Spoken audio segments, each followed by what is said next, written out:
Alright everybody, welcome back into cherry picking. Today's video must add for week 9 of the fantasy hockey season. Today's video is presented by FanDuel Canada, #1 sportsbook in North America. We're about 25 games in the NHL season on FanDuel right now. They have mid-season player awards that you can continue to bet. Obviously, the Calder Trophy Rookie of the Year, Connor Bedard leading that category by a wide margin, but if you think someone else maybe has a chance, might as well take a flyer on them now. Vezina Trophy, Best Goalie of the Year, Thatcher Demko currently leads that category, but with Shesterkin, Sorokin, Ottinger, and other goalies kind of nipping at his heels right now. So a lot of interesting markets over there at FanDuel. But let's get into today's video. Looking at this week, there's a ton of hockey games this week. A lot of teams are playing 4 games. The list starts with Carolina, Chicago, Columbus, Dallas, Los Angeles, Montreal, Minnesota, Nashville, New Jersey, Seattle, St. Louis, Tampa Bay, Vegas, and Washington all play 4 games this week. So lots of value on the board. Lots of teams playing a ton of hockey this week. And looking back at last week's must add, week 8, definitely some good pickups. Some guys didn't really perform like we saw, like Gostisbehere last week, 0 points in his 3 games with Detroit. Still showing a decent amount of offense and still playing that lead role in the first power play, so that's good to see. DeBrusk, fine week, a goal and an assist with 10 shots on goal,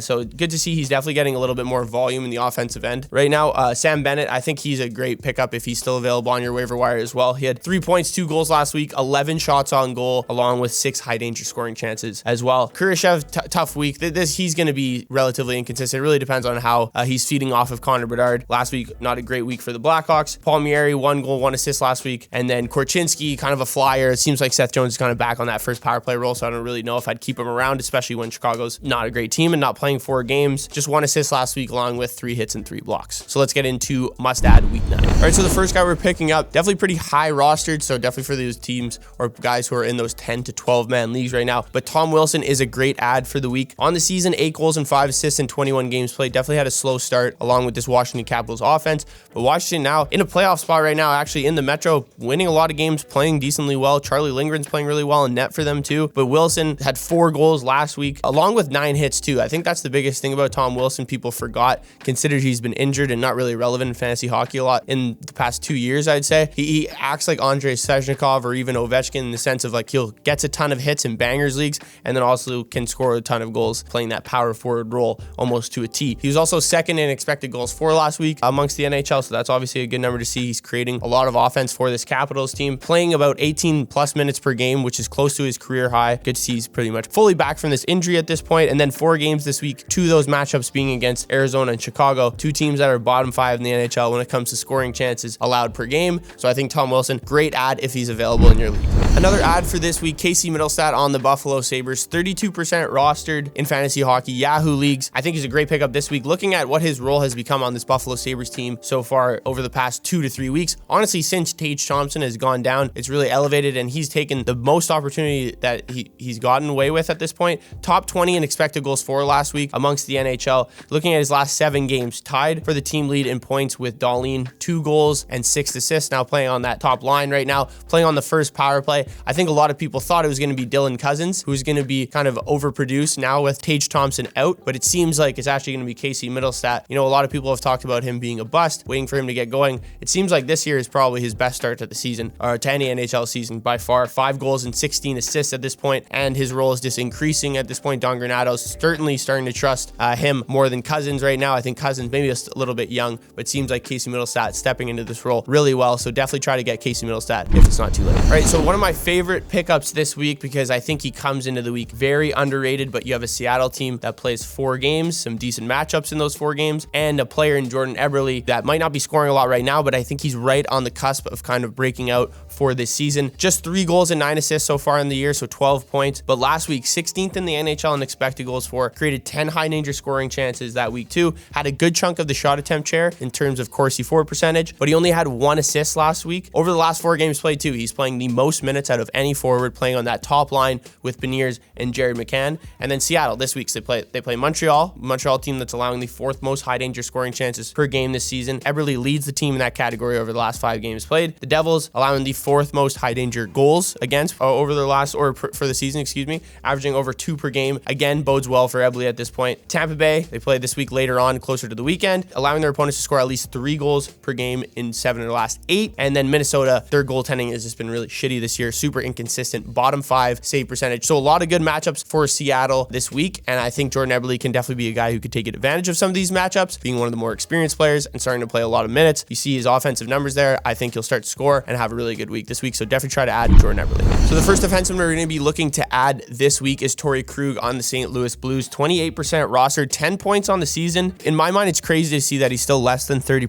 rostered at this point of the season. If you look at his numbers in November, they're very opportunistic, I'd say. He's shooting a ton. Since November 1st, he has 42 shots on goal. That's third most amongst defensemen. He also had the third highest expected goals for since November 1st amongst defensemen, only behind Cale Makar and Roman Josi. That's obviously very good company to be a part of there. He had all 10 of his points in November as well. Top 5 in scoring chances created, so really playing that offensive defenseman role. And this is a really good sign for St. Louis because they needed a few new avenues of offense, and I think if they're getting it from one of their defensemen, along with Justin Falk, I think that'll just continue to help this team, and I don't know why they would really stop that. So seems like Torey Krug's really starting to come into his own here. We're seeing kind of a resurgent season from him, or at least a resurgent month of November, and I think looking at his numbers and analytics, we're going to see that to continue on the St. Louis team. So try to pick up Torey Krug. When I first started talking about him, he was like 3 or 4% rostered, now up to 30% rostered. So I think he's a season-long ad at this point, and they have 4 games this week, 2 of them being Vegas, but they have 2 really easy matchups on the weekend. So Krug, definitely a guy you should be looking at targeting. Another defenseman to add this week, probably my favorite ad if you're looking to add someone in need of a bangers league, and that's Matt Roy on the LA Kings. 18% rostered, doesn't have a goal yet this year, but definitely high in the categories of hits, block shots, and even shots on goal. Currently leads his team in block shots and is 3rd in hits. He's 6th on the team in shots on goal, but leads all defensemen in that category. 2nd on the team amongst defensemen in expected goals for, which means the only defenseman who's really creating more offense than him right now is Drew Doughty. A lot of people, honestly, including myself, I talked about Jordan Spence in the weekend preview and to potentially be on the must-add, but I think the edge and advantage that Roy has in bangers leagues is just a much better ad for right now, especially because Jordan Spence still isn't technically scoring a ton right now, considering how much offense he's creating. But we're seeing the same kind of production, honestly, from Matt Roy here. LA plays 4 games this week, very easy schedule as well. Columbus, Montreal, the New York Islanders, and the Rangers probably being the toughest test right now,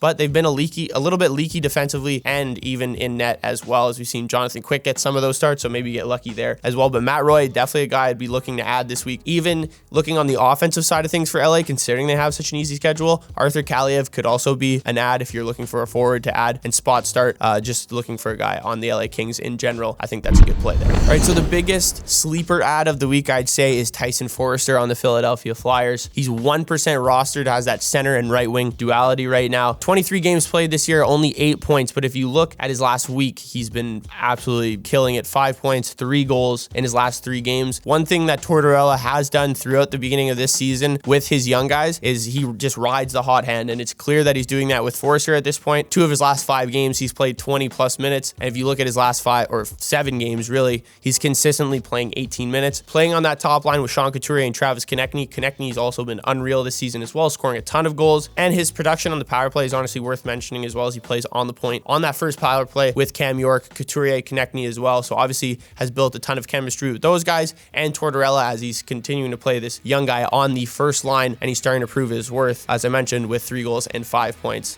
in their 3 games last week. So definitely try to add Tyson Foerster. I almost guarantee he won't be 1% rostered by the end of next week. All right, thank you guys for tuning in. Let me know what you thought of this week's must add. Be sure to download that FanDuel Canada app, check out those mid-season awards markets. Be sure to like, comment, and subscribe, and I'll see you guys in the next video.